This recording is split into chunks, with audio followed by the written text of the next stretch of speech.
মুগ্ধের মা, অন্য যতগুলা শিশু থেকে শুরু করে, শিক্ষার্থী থেকে শুরু করে, মরে গেলেই বেদনা বুঝবে। আমার 6টা সন্তান যে ওখানে অনশনে আছে তাদের তাকে বুঝবে। বুলেট আপনি দেখেছেন বাবা মায়ের রাখতো না, অভিশাপ আসমান কাঁপে, আপনাদের কাঁপে না? তার কাঁপে না? অভিশাপের ভয় হয় না? বুকগুলা কাঁচা হয়ে গেছে আমার সন্তানদের। আবার বুলেট বলবেন, কি বলবেন? এগুলো অস্ত্রের মুখে দাঁড়িয়ে আছে, আমাদের পয়সায় কেনা বুলেটে আমাদের সন্তানদের আপনারা বুলেট ছুটছেন। আর কত পুলিশ ভাইদেরকে বলি, ভেতরে তো আপনিও মানুষ, পুলিশ ভাই বলি না, ক্ষমা করবে, মুখ থেকে বার হয়ে গেছে। তাদের ঘরেও সন্তান আছে, তাদের খোলসের ভিতরেও মানুষ। যারা এখনো ঘরে আছেন তারাও জানেন আর কতদিন ভয় পাবে। ভয়েই থাকে, একটা মারবেন 10টা আসবো, 10টা মারবেন লক্ষ আসবো। সারা দেশের মানুষ, মা বাপ সব একসাথে দাঁড়াবো।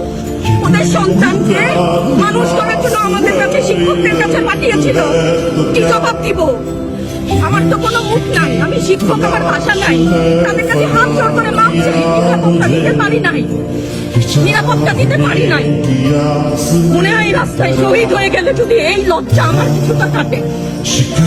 ওদেরকে বলবার আমার কিছু নাই।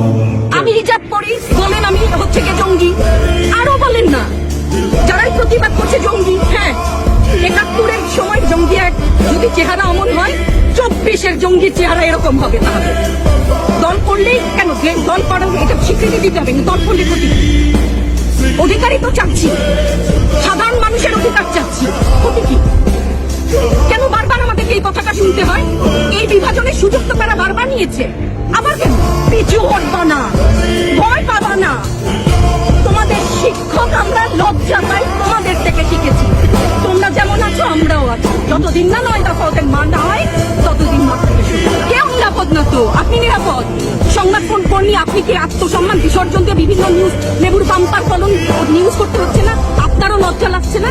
আত্মীয় স্বজনের কাছে মুখ দেখাতে পারছেন না তো? আপনার হয়ে আমি লড়ছি, আমাকে সহায়তা করুন।